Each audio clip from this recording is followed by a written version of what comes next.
spectacular. And if you look at his numbers up against Aaron Rodgers' numbers this year, as these two seem to have separated themselves in the MVP conversation, you see all the numbers on your screen there. This feels like a two-horse race going down the final quarter of the season. And so, Chris Canty, I start with you. If you were to cast an MVP vote right now, who gets it? I'm going to give it to Aaron Rodgers, and let me say this. If I was starting an NFL team, I would pick Pat Mahomes over everybody else. But the way that Aaron Rodgers is playing the quarterback position right now, you got to give that man his props. 36 touchdowns to only 4 interceptions. He's a machine out there. And the sequence that you saw in the first half to Davante Adams down there at the goal line, he tried to get it to him on the smoke, got down to the 1, couldn't get it in on that 3rd down pass, goes right back to him on 4th down, and you see that great pitch and catch right there. No tandem in the National Football League is doing it better than these two, and I think Aaron Rodgers can ride that to an MVP. Okay, fair enough. I think Tyreek Hill had 200 yards in the first quarter the week before, but that's a whole other conversation. Greg, let me come to you. Who gets the MVP vote right now?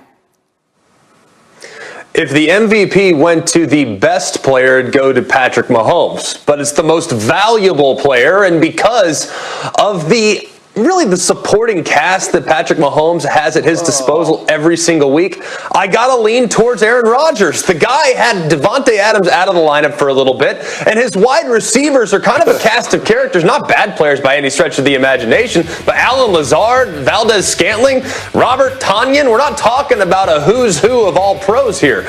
Solid players nonetheless, but Aaron Rodgers is bringing out the best in each and every one of those guys and has throughout the course of the season. So he is the most valuable player at the moment, but the most talented player still, unequivocally, is Patrick Mahomes. I heard the sighs. Jeff Saturday, what do you think?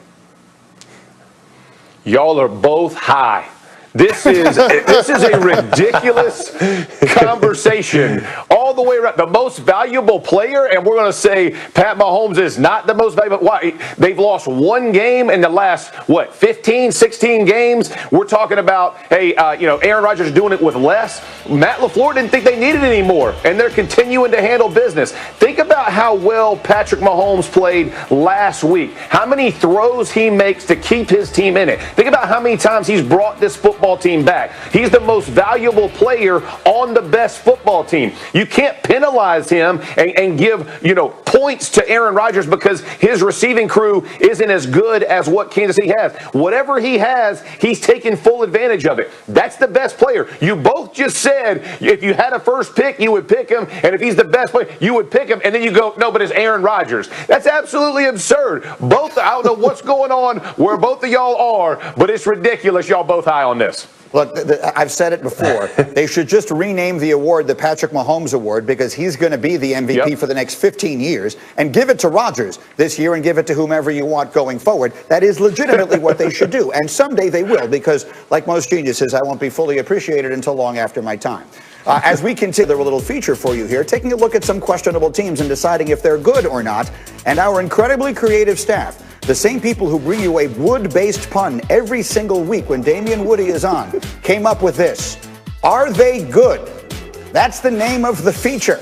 So let's take a look at some of these teams and decide if they are or not good. We start with you, Canty. The Ravens, are they good? As much as it pains me to say this because I'm a former Raven, I got to say it. They're not good, and they're not going to make the playoffs. I'm surprised to see the Baltimore Ravens offense regress the way that it has. Last year, they led the league in passing touchdowns, and their identity was running the football. They set the single-season rushing record for a team. This year, the rushing game hasn't been there, and they haven't been able to have the complement of the passing game. Because they don't have the identity, that's going to keep them on the outside of the playoffs. All right, Jeff Saturday, the Raiders, are they good? They are good. Listen, they come to the East 2 weeks in a row. They lay an egg against the Falcons. They barely squeak out, but this is a good football team. They beat the Saints, the Browns, the Chiefs. It's an inconsistent football team, but this is a team fully capable of winning and getting into playoffs and making some noise. This is still a good football team, Greeny. Right now, they're the number 8 seed in the AFC. Hey, Dan Graziano, the Giants, are they good? Greeny, this is not something we're used to saying lately, but right now, at this moment, I think the Giants are good. I mean, they've won 4 in a row. They just went into Seattle and beat the Seahawks, kind of pushed them around a little bit. I was at that game. I'm standing in the front row at the end, waiting to do our post-game interview. Logan Ryan comes running off the field to the locker room going, "You believe yet? You believe yet?" And I'm thinking to myself, they just beat Seattle.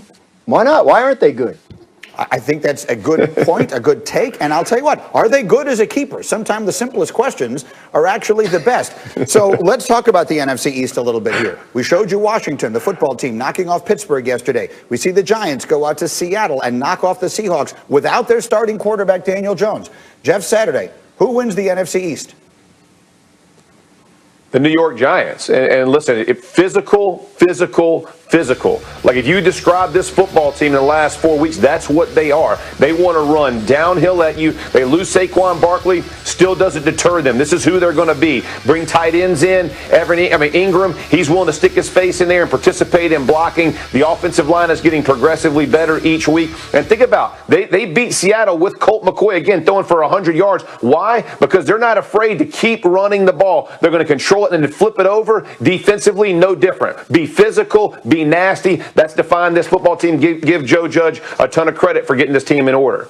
Since they were 0-5, they've gone 5-2 when their losses were by a combined 3 points. But you mentioned when they were 0-5, they beat the Washington football team in a moment that kind of turned their season around. And Chris Canty, you do a talk show locally in New York, so you're there day in, day out to see it. That moment might have changed everything in that division. Absolutely, because if the Washington football team and the Giants finish tied with the amount of wins at the end of the season, the Giants have the tiebreaker based on the head-to-head sweep that they had in the 2-game season series. So going back to that decision that Ron Rivera made, you wonder why he did it in that moment, because they had all the momentum in that Week 6 matchup at that moment in the game. If you go into overtime, maybe you could be talking about the Washington football team pulling out a win. But instead, he went for 2, River Ron gambled, and he lost, and it could come back to bite him at the end of this year. Yeah, to be clear, an extra point in that situation would have tied it. The game would have gone to overtime, and we would have seen what would have happened. In that case, they went for the 2 and the win. They didn't get it, as you saw. So, Graziano,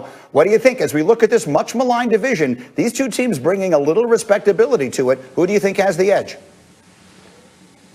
I think it's the Giants because of the tiebreaker, but I mean, look, this could go either way on any week because, I mean, yesterday you wouldn't have thought we were sitting here saying Washington had beaten Pittsburgh. You would have thought the Giants would be in command, but instead keep pace. So, interesting race. But the most important thing is, look, if you had said to me a week ago it's going to be Seattle and Pittsburgh in the Super Bowl, I couldn't have said you were crazy. And they just both lost to NFC East teams. Those could be tough teams to play in January, whichever one gets in.